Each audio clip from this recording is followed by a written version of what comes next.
Puji anu jadi mimiti ngaji, anu nyangsang dina hati lalaki, terutama Kang Agus Kateh Yuli, urang sanggakeun ka Allah nu Maha Suci.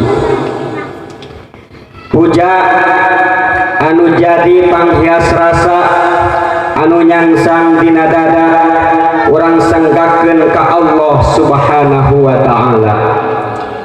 Sholawat sinareng rahmat pamugia tong pegat-pegat dilimpah curahkeun ka pemimpin umat sejagat anu ngagaduhan syafaat, anu rangeteng ku mukjizat, anu jadi teladan umat, anu jabatanana leuwih luhur tibatan lurah, leuwih terhormat tibatan camat, leuwih tinggi tibatan bupati, leuwih masyhur tibatan gubernur, bahkan leuwih keren tibatan presiden. Nyatana habibana wa nabiyana wa rasulana Kangjeng Nabi Muhammad sallallahu alaihi wasallam.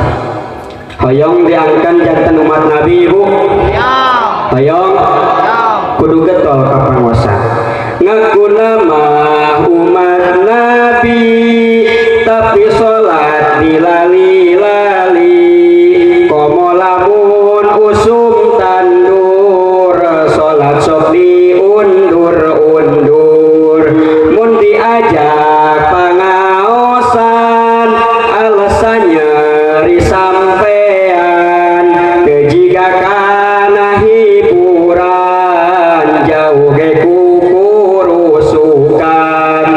Lamun ngaku umat Rasul kade ulah ukur wadul, ibadahna ulah kedul, kalakuan tong barakajul.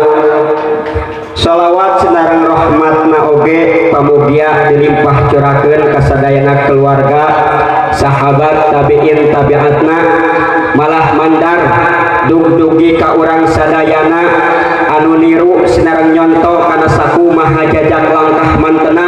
Mudah-mudahan sing kacepretan syafaat min yaumil jaza wal hisab. Amin ya Allah ya rabbal alamin.